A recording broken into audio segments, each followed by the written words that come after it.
Pessoal, boa noite a todos. Carlos, novamente, muito obrigado pelo convite de estar aqui falando para vocês hoje. Pessoal, por favor, fiquem à vontade para fazer perguntas a hora que quiserem, tá? Congratulo aqui a comissão organizadora pelo belíssimo evento. E eu queria falar um pouquinho para vocês de algo que entrou na minha vida há alguns anos atrás e realmente, sim, entrou para arrebentar com a minha vida no bom sentido, que são os métodos que nos permitem pré ou concentrar minérios aí usando sensores, né? Então, começando a falar um pouquinho disso, né? Eu queria que vocês dessem uma olhada para essa imagem e percebessem assim, dá para separar essas aves? Dá, né? Aqui é fácil separar porque a gente vê que tem uma ou mais aqui que se destacam das outras pela cor, tá?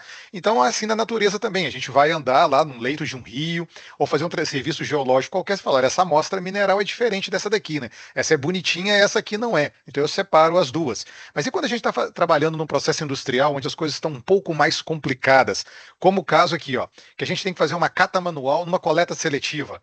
E parece fácil, né? Mas tem hora que essa esteira fica tão cheia de material que fica realmente difícil. Fala assim, olha, isso aqui é orgânico, isso é inorgânico, e esse inorgânico é vidro ou é metal.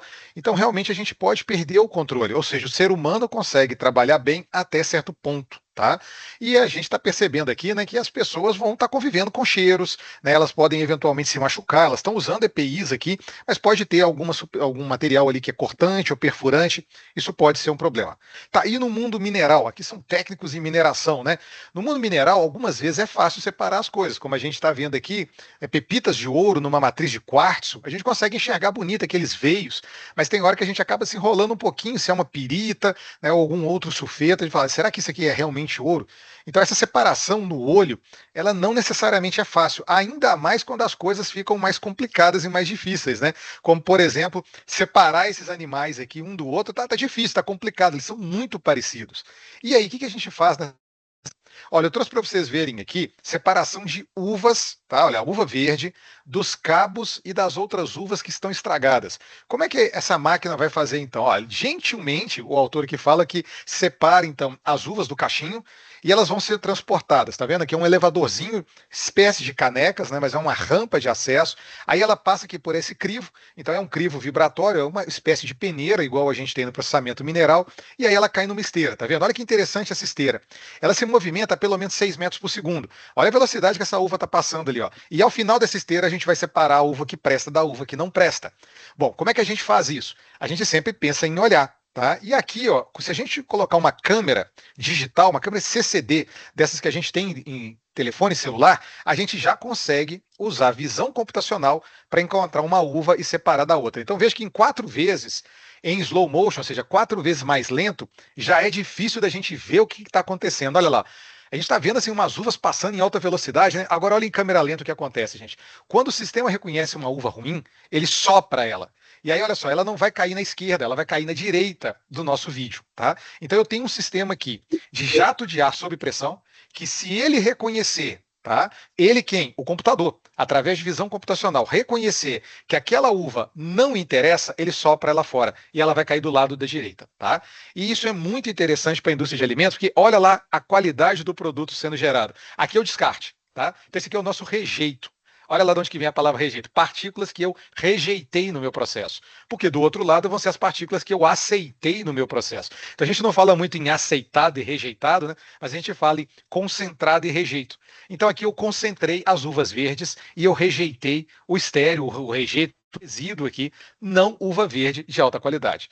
Pô, isso funciona só para uva? Perceba que tem alguns galinhos aqui, ó, tá? Tem alguns materiais, eles falam que é perfeito, mas não é. Nada é perfeito, né? Funciona para outros bem. Por exemplo, funciona para tomate. Olha lá, ele reconhece um tomate diferente ou um corpo estranho e ele sopra aquele objeto. E se esse material que eu estou querendo tirar, se ele for muito pesado? Olha ali, ó, eu tenho a opção de fazer como se fosse uma peteca mesmo. Eu vou dar uma batida no objeto para tirar ele da onde ele estaria caindo. Ou seja, só alterar a trajetória dele. Tá? Então aqui é só realmente está caindo e dá uma empurradinha nele e ele vai para outra posição em relação à posição que ele cairia naturalmente, tá? Então a gente sempre tenta desviar o fluxo, pessoal, daquele material que é a menor material presente no que eu estou trabalhando. Então, no caso aqui dos tomates, a grande maioria de tomate é tomate bom. Então, eu vou desviar, eu vou retirar apenas os tomates estragados. A mesma coisa vale, por exemplo, para vocês devem estar se fazendo. Isso funciona para mineração? né? Será que a gente conseguiria algo do tipo para minério? Bom, eu queria contar um caso para vocês antes da gente falar de minério propriamente dito, que é aço. Tá? Quando a gente fala em aço, a gente pensa sempre em minério de ferro. A apresentadora antes de mim, né, a palestrante, Juliana, falou que está aí na Mina do Pico, em Itabirito. Bom, eu sou daí, Juliana, eu nasci em Itabirito, né, hoje eu estou aqui em Catalão, Goiás, mas é impressionante a coincidência, né? Então eu sou natural dessa cidade aí, eu nasci em Itabirito e eu estudei a minha vida inteira em Ouro Preto, aí do ladinho aí de Que bom, Itabirito. a Então, quando... área aqui é muito Aí, ó. boa. Viu? A terrinha é boa, né? Ela. Então, quando a gente pensa em siderurgia, a primeira coisa é pensar no minério de ferro. Nós vamos falar um pouquinho sobre ore sorting para minério de ferro, tá?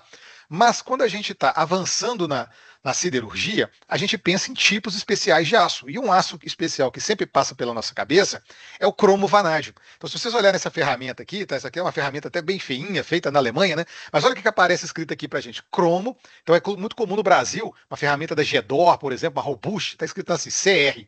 E depois vem a letra V, de vanádio. Esses dois elementos na liga do aço aumentam a resistência mecânica da minha ferramenta, mas chega ao ponto também de permitir fazer obras estruturais de engenharia, como pontes, cabos de aço para ponte e assim por diante. Bom, por que eu estou falando de aço? Por que eu estou falando de cromo? Porque nós temos no Brasil uma das poucas minas que produzem cromo em toda a América, tá? E ela fica na Bahia e ela pertence a uma empresa chamada Ferbasa, tá? Que é uma empresa fantástica. Eles têm duas minas de cromo, ou de cromita, trabalhando atualmente. Eu tenho o prazer de conhecer tanto os colegas lá quanto fazer visitas lá periódicas. E esse aqui foi o fundador da Ferbasa, José de Carvalho. E aqui é uma foto lá da metalurgia. Tá? Então aqui eles fazem a liga ferro-cromo e aí ela vai para a cearia e vai virar também aço inox. Tá? Mas por que eu estou abordando a Ferbasa? Porque durante muito tempo, gente, a Ferbasa trabalhou desse jeito aqui. Ó. Essas pessoas estão aqui fazendo o quê? Elas estão fazendo uma catação manual, elas estão fazendo uma separação de um bem mineral à mão. Tá? Com óleos muito bem treinados para isso, mas elas estão separando diamantes. E a gente sabe que o diamante precisa ser categorizado, né? Não é simplesmente pegar um diamante na natureza e comercializá-lo para uma joia. A gente tem que lapidar o diamante, preparar o diamante e aí sim imputar valor para ele, né? Agregar valor para ele. Bom, e o que isso tem a ver com a Ferbasa? Tem a ver que a Ferbasa, durante muito tempo, pessoal, separou o seu minério, tá? Do seu estéreo, do seu rejeito, à mão.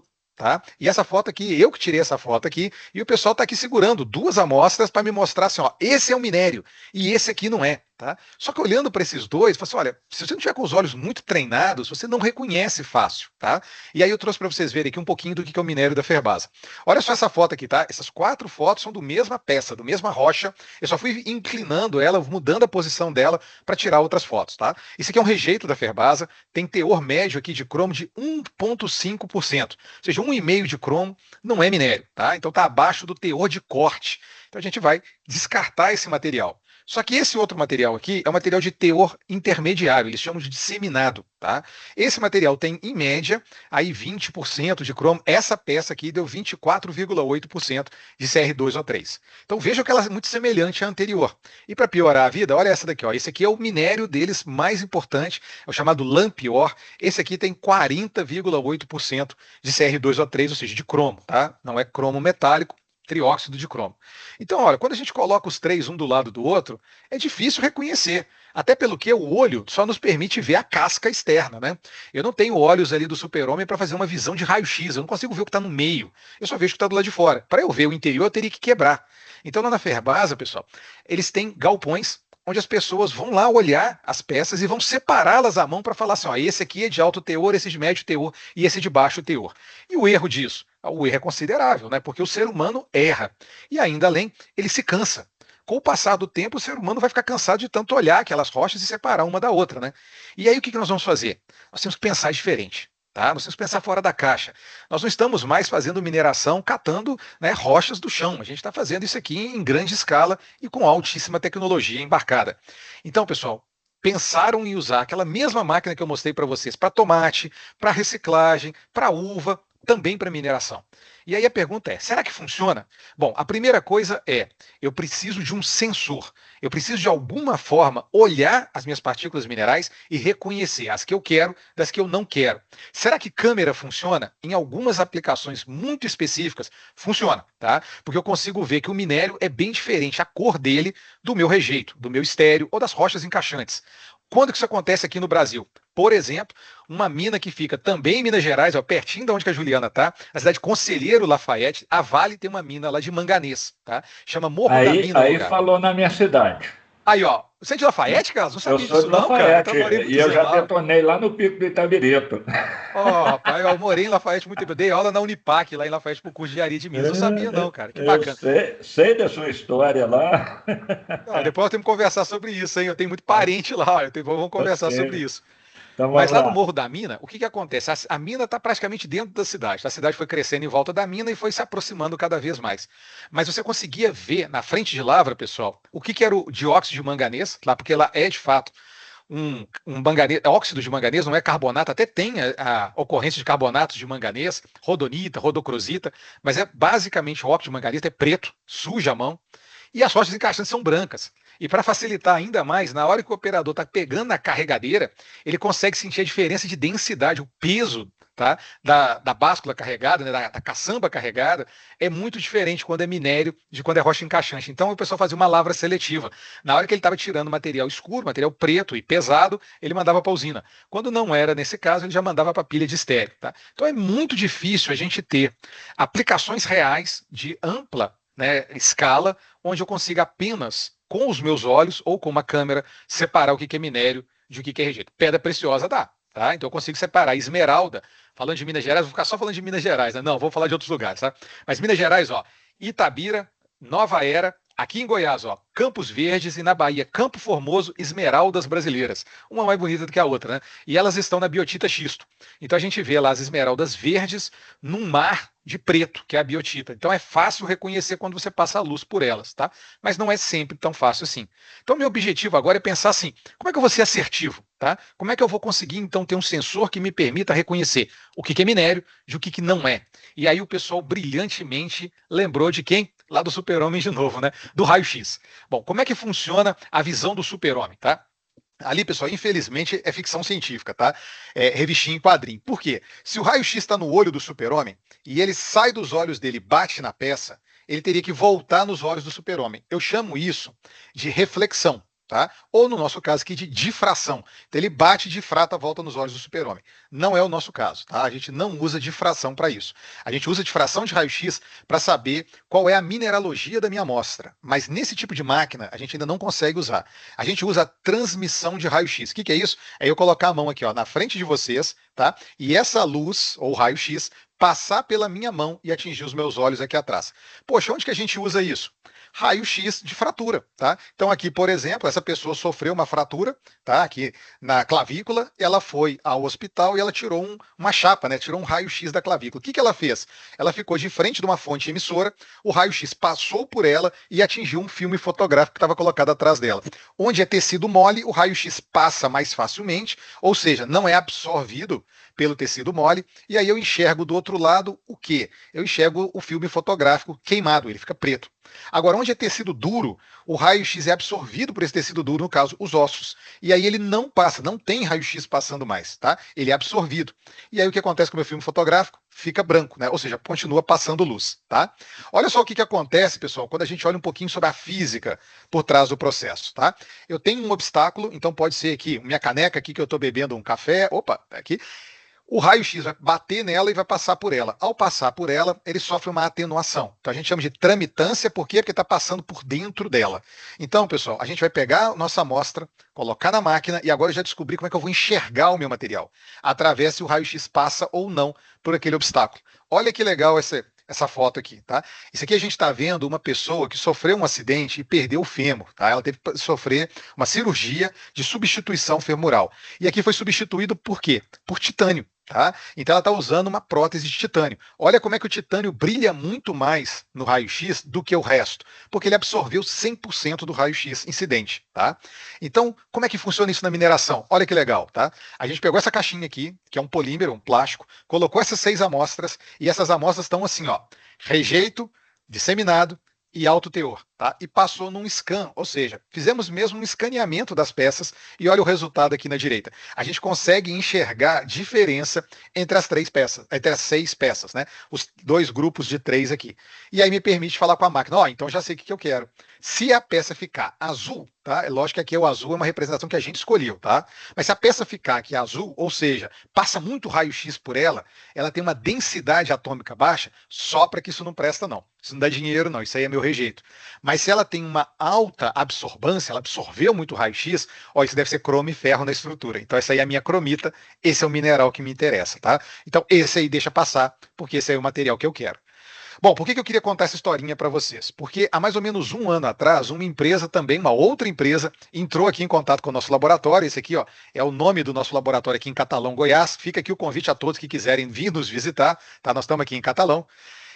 Ela nos procurou por quê? Porque eles queriam vir para o Brasil, tá? É uma empresa chinesa chamada Honest, essa aqui que vocês estão vendo, e eles queriam procurar um test center, um lugar para ser a sede de teste deles nas Américas. E a gente começou essa conversa e nós ficamos muito gratos onde eles escolheram a gente, tá?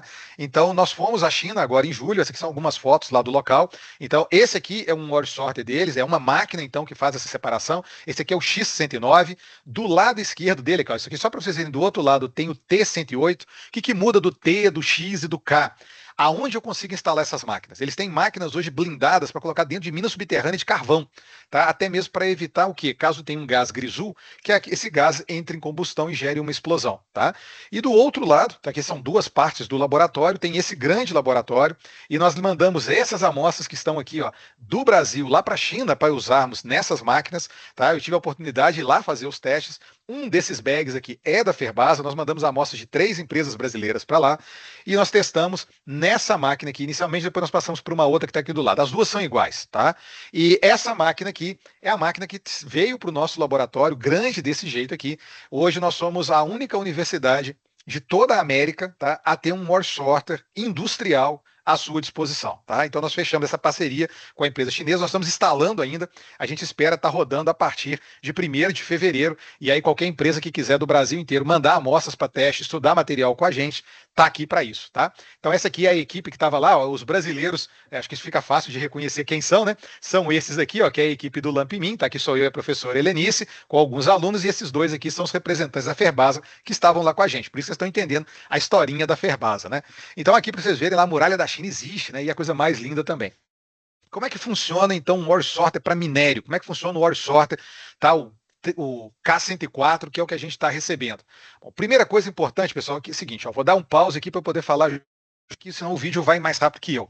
Vocês lembram da uva? A gente tinha que primeiro separar a uva do cabinho e colocar a uva em cima de uma correia, né? A mesma coisa vale aqui pra gente. Onde é que a gente erra muito, tá?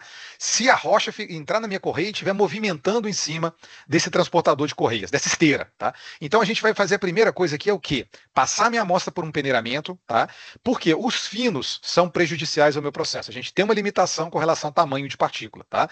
O menor tamanho de partícula que a gente consegue trabalhar com ele é de 0,5 milímetro. Olha que coisa pequenininha, né? 5 milímetros, tá? Desculpa, 5 milímetros.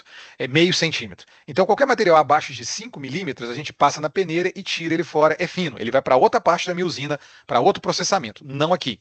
E depois eu vou passar esse material por um alimentador vibratório, e aí, que é essa calha que está aqui, e aí ele entra de fato. E esse vídeo é uma representação, né? Ele vai mostrar para vocês exatamente essas etapas, tá? Então, olha lá, a máquina é toda enclausurada e tem que ser, porque tem radiação ionizante, né? Tem raio-x, mas olha lá, passa pela peneira, da peneira, então, alimentador vibratório, do alimentador vibratório cai na correia e a gente não quer que as partículas movam, eu quero elas paradinhas em cima da correia. Aí aqui entra nos meus sensores, tá? Nos meus olhos, tá? Um sensor que a gente pode ter, pessoal, eu vou dar um pause aqui também, ó. Nós já falamos, né, de câmera CCD. Outro que eu posso ter é indutância magnética. Outro que eu posso ter é um scan laser para ter topografia da peça. Podemos ter a fluorescência de raio-x. Ainda não tem máquina devidamente rodando em indústria com fluorescência, mas é uma grande promessa, tá? A gente tem a fluorescência por quê? Porque eu tenho a composição química da minha amostra, tá certo? Mais assertivamente, mas também é só na superfície. Para eu ter algo que realmente passa por dentro da amostra é a tramitância de raio-x. Aí eu tenho o volume da minha amostra inteiro e não apenas uma casquinha da amostra. E tem também chegando aí, por aí, pelo menos a gente espera que nos próximos anos vão chegar, um novo sensor chamado LIBS. O LIBS significa Laser Inducted Breakage, ou seja, quebra induzida por laser. Então a gente vai jogar laser na amostra, a amostra quebra, ela é destrutiva, tá? Mas não quebra a amostra inteira, é só uma superfície da amostra, a gente escarifica a amostra. E ao quebrar a amostra fluoresce para a gente tem a composição química dela. Esse sensor está sendo desenvolvido em várias partes do mundo, mas tem um grupo da Espanha, tá, que tem um projeto cobrindo praticamente a Europa inteira, e nós, do Brasil, somos participantes desse projeto, que é o projeto Bloom. Tá? Então, aqui no Brasil, só nossa equipe, só o LAMPMIN, a Universidade Federal de Catalão, que participam do desenvolvimento também de. A gente espera que no futuro eles sejam dentro das máquinas e integrado. Mas passou ali pelo meu sensor, eu escaneei a amostra, o que eu tenho de informação? Eu sei quem que é quem.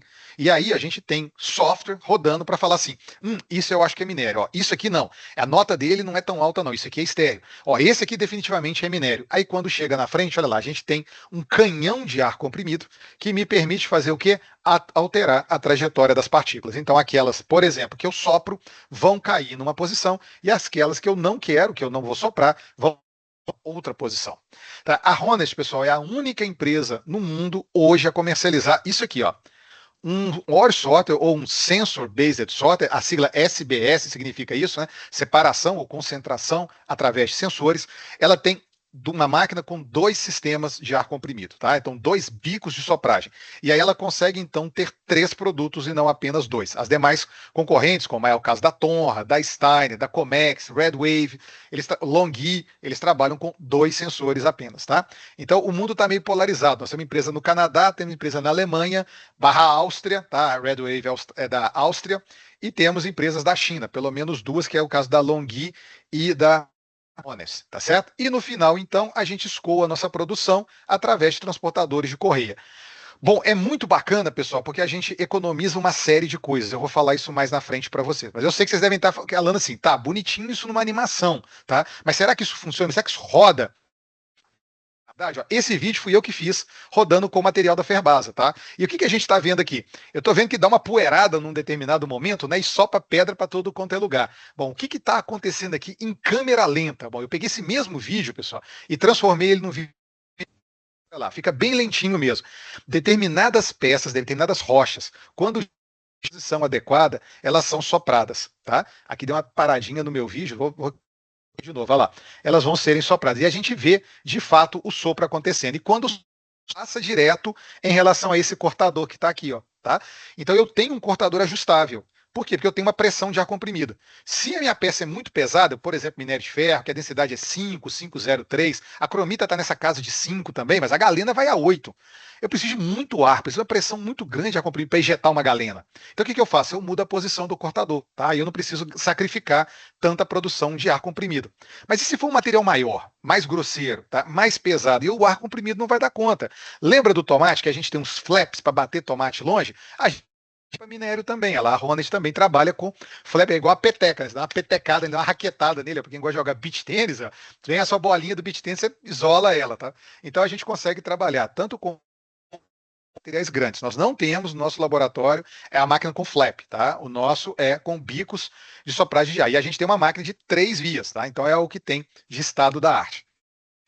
E os resultados, né? Todo mundo quer saber de resultado, ninguém quer videozinho. Isso aqui é o resultado do teste que a gente fez lá na China, onde a gente viu do lado esquerdo produzindo material de interesse e do lado direito tirando aí, por exemplo, o material que não nos interessava. Então a gente viu que de fato a separação acontecia e acontecia muito bem. A gente tinha pessoas treinadas lá da Ferbasa para estar olhando e falando, não, tá bom, tá ruim, continua. E no final 2 pilhazinhas de material, né, para a gente fazer o quê? A medição da composição química de cada uma das duas, a pesagem. Nós temos todos os cálculos aqui, tá, pessoal? O que vocês aprendem lá de recuperação mássica, metalúrgica, enriquecimento, teor de cromo, de ferro, dos contaminantes, que no caso aqui, por exemplo, fósforo é um contaminante muito severo, a gente tem que tirar fósforo. A gente fez todas as contas. E aí, no final tá lá então a pilha do concentrado ou pré-concentrado e do rejeito. Aqui foi concentrado, tá? Então, pessoal, eu queria mostrar para vocês que existem alternativas hoje, máquinas novas, chegando no processamento mineral e que me permitem fazer coisas que antigamente a gente já fazia. A gente já fazia cata manual, mas agora eu consigo fazer com um sensor que não é mais o meu olho, tá? É um sensor diferenciado e vai me dar uma precisão muito maior, tá? E não precisa de pessoas. E aí, os colegas já apresentaram toda a parte de redução de custo, de confiabilidade. Aí eu posso falar com o meu amigo que falou aqui antes, o Alexandre, confiabilidade da máquina de 95%, no mínimo, tá? E a gente tem tempo de downtime, a máquina está parada, mas o ser humano também tem, né? Então a gente consegue substituir às vezes 100 pessoas trabalhando por uma máquina, porque essa máquina consegue operar até 50 toneladas por hora facilmente. Mas aí a Juliana fala, André, mas isso para o minério de ferro não é nada. Com certeza. O nosso problema hoje, para esse tipo de solução, é ganho de escala de produção. Tá? Essa máquina ela não tem capacidade de produção ainda para atender, por exemplo, uma Vale S11D, né, uma Carajás, que tem aí produções muito acima de 50 toneladas por hora. Tá? Então a gente precisaria de várias máquinas. Então ainda é proibitivo o quê? Quando eu tenho uma produção gigantesca, tá certo? Mas, por exemplo, minas de ouro, tá aí até minas razoavelmente grandes de ouro, produzem 40 toneladas por hora de material vindo da mina, né? Run of mine, 50 toneladas, em alguns casos 100 toneladas, 2 horas só, resolve o problema deles. Primeira coisa que a gente tem de redução de custo, pessoal, é porque eu diminuo a quantidade de material a britar e moer e depois ir para flotação. Tá? Então, no caso da aplicação da Ferbasa, não. Aquilo já é produto para eles, tá? E já mandam direto para a metalurgia. Mas no caso das minas que a gente mandou material, além da Ferbasa, uma delas era uma mina para ouro, a gente conseguiu tirar, pessoal, 30% da massa do material que vinha da mina, tá? 30% da massa, porque era quartzo.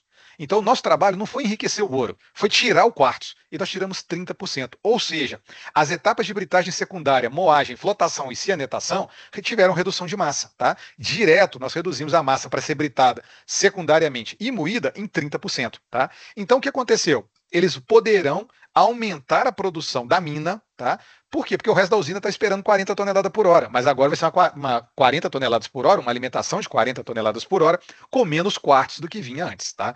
E no outro caso aqui, o processo tem que ir para a flotação, e é um processo de várias etapas de flotação, é nióbio, e aí qualquer massa que a gente retirar antes é realmente redução de custo, tá? Segundo ganho muito interessante, é um processo a seco. Tá? Então a gente diminui água, e a gente sabe que hoje, pessoal, água, qualquer gota conta. Tá? Então, se a gente consegue fazer uma pré-concentração ou uma concentração mineral a seco, vai por mim, esse é o caminho, tá? Até porque vários lugares do Brasil não têm água em abundância, ou até mesmo tem água, mas não em qualidade, para manter uma usina de processamento mineral rodando. Então, se a gente puder reduzir o consumo de água, é bom para todo mundo, o meio ambiente agradece, né? Então, gente, de uma maneira geral, a gente pode ir além pensando na indústria 4.0, porque olha só, nós temos indústrias automotivas, igual aqui em Catalão, nós temos a Mitsubishi, temos a John Deere aqui do nosso lado, que já usa robôs, tá? Que já tem robôs fazendo uma série de tarefas complexas, repetitivas, mas complexas. Indústria de vidro já usa robô. O telefone de você celular, se tem aquele vidro Gorilla, o Gorilla Glass é feito só nos Estados Unidos, na Corning. E ele tem uma espessura de 0,3 milímetros. E ele é fabricado numa chapa de 3 por 3 metros. Já pensou o que é segurar uma chapa de 3 por 3 metros com 0,3 milímetros de espessura? Você não consegue botar isso em pé. Né? É mais fino que uma folha de papel A4. É só robô. Tá? É só robô levando material de um lado para o outro. Então, um cara muito inteligente, muito criativo, há uns anos atrás, ele falou para vocês assim, ó, pensem diferente. Tá? Pensem fora da caixa. Então, assim, eu me despeço aqui, eu encerro a minha fala falando para vocês o que Steve Jobs falou no passado. Nós temos que pensar diferente. Então, vocês que são o futuro da mineração, né, os novos profissionais da mineração, aí, técnicos em mineração, futuros também engenheiros e engenheiras, pensem diferente, tá? Não é porque vocês estão chegando numa empresa que trabalha da mesma forma há 100 anos que tem que mudar. Tem muito processo que trabalha há 100 anos e é um processo bom, lógico, tem pontos para melhoria, mas o processo está funcionando. Mas tem muita empresa, gente, que a gente já consegue evoluções, a gente já consegue melhorar, tá? O caso, por exemplo, do minério de ferro é um deles. A gente teve evolução contínua. Nós saímos lá de um itabirito, de uma hematita friável para uma hematita compacta, para um itabirito compacto, um itabirito pobre, e a gente está evoluindo. Por que não o processamento mineral continuar evoluindo? E, ó, a robótica está aí, a inteligência artificial está aí, a indústria 4.0 está aí, os concentradores baseados em sensores estão na mesma linha de raciocínio. Pessoal, muito obrigado. Carlos, muito obrigado pelo convite. Fico sempre à sua disposição para voltar, sempre que me convidar. E se tiver alguma dúvida, teria o maior prazer em responder, amigo. Muito obrigado, viu? André, eu vou marcar minha ida aí para conhecer esse equipamento, cara. Oh, traz seus alunos também, viu? vou levar a turma que for aqui perto de Goiás aí, que quiser ir, ó, nós vamos fazer uma visita lá. André, muito obrigado mais uma vez. Pô. Você é uma pessoa fantástica aí. Tá? Eu só posso resumir isso numa frase. Eu sou seu fã. Tá? Igualmente, seu fã. Então, eu agradeço muito. Se alguém quiser comentar alguma coisa aí, tá? Brevemente, porque nós estamos chegando no final. Professor, boa noite. Boa noite. O Anderson parece que queria fazer uma pergunta. O Anderson. Sim. Pro André. André, na sua máquina ali do raio-x, qual o tipo de... Vocês usam lá o Césio também, assim, pro... Não, o Anderson, né? O Anderson, excelente pergunta, amigo. Não, nenhuma fabricante de sensores, tá, desse tipo, utiliza isótopos radioativos, tá bom? Então a gente não usa césio, cério, urânio, tório, não. Como é que o raio-x é produzido? Lâmpada incandescente, tá? Então você lembra aquela lâmpada, um filamentozinho dentro dela? A mesma coisa daquilo ali. Só que a gente usa um filamento de tungstênio. Então quando você pega um tungstênio e passa a corrente elétrica de alta tensão por ele, ele emite não apenas luz, mas ele emite também raio-x. E aí você coloca ele dentro de um tubo de cobre, tem outros metais também, tá? Mas o cobre é o mais utilizado, e ele funciona como um filtro. Então o que passa por ali é uma radiação ionizante K-alfa, de energia de 1.503. Então a gente sabe exatamente a energia dessa radiação ionizante que bate no material. Então não tem isótopo radioativo de forma alguma. Cortou a corrente elétrica, você pode entrar dentro da máquina, tem foto lá dentro, tá? Não tem nenhuma radiação residual, tá? De forma alguma. Então, a excelente pergunta.